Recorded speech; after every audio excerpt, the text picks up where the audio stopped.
The kids say I should do a Tic Tok. Don't know why, but I have one to hang, so why not? So today we're going to hang this over this door, and I'm going to center it over the door. This does not have a wire. It has 2 saw teeth on it. This is common when you buy something in a store like this, just to mass produce something. It's not impossible to hang. There's a couple of tricks to it. We're going to make it as easy as we can for you. But the first trick is, how high should you hang it? And again, this is just something that is up to you when you're here in the moment. Because of the angle, this is going over a door, you again want to go slightly higher than you think. I see this space over here between these doors, and that looks like a good space for me to mimic here. But because of shadows and whatnot, I'm going to go just slightly higher than that. So, thank you, Dr. Brown. The teeth work great. That's 4 1/4 inches. That seems like a good height to me. So, 4 1/4 inches plus 15 1/2 inches. That's how high from the bottom of the Tic Tok to the sawtooth here. So 15 1/2 plus 4 1/4, that's 19 3/4. Math is your friend. There you go, Jan Jan. So 19 3/4 up from this is where I want to be. And I'll explain this in a second. Just let me get this number out of my head. Now, I want to center it on the door. From standing on a little step stool that's fairly rickety, it's not easy to do. Now, I could do a couple of things.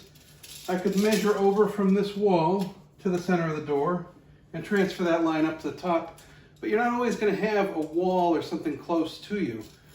This is mainly a by appearance thing. So get your tape measure nice and long. This door is easy because it's a 6-panel door. So there's a center to it, a straightforward center. Hang your tape measure like a plumb bob right in the center of the door. And gravity is going to help guide that to where it needs to be. So that's where I made my mark. That's how I determined that height, is just by, I don't want to say guessing, but roughly getting close to center. If it's visually close enough that way, you're doing okay. I'm going to hand my tape measure to my beautiful assistant and ask her for the level. Now I'm using this level because it has a tape measure built into it on the top of it. And that's going to help because when I need to find out this space between these 2 saw teeth, I just set it on there. That's exactly 11 inches. That's handy.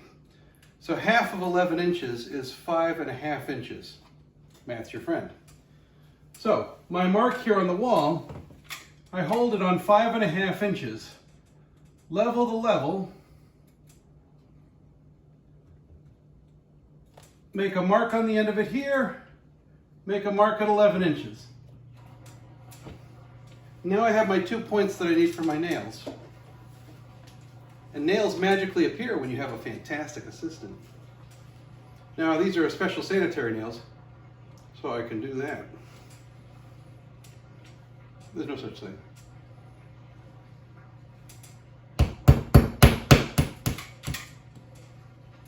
Now even though this is on a sawtooth, and I'm just using a nail, not a hook, you still want to put your nail in at an angle.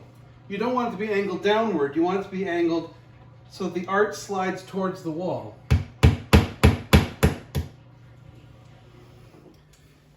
You can leave these protruding slightly.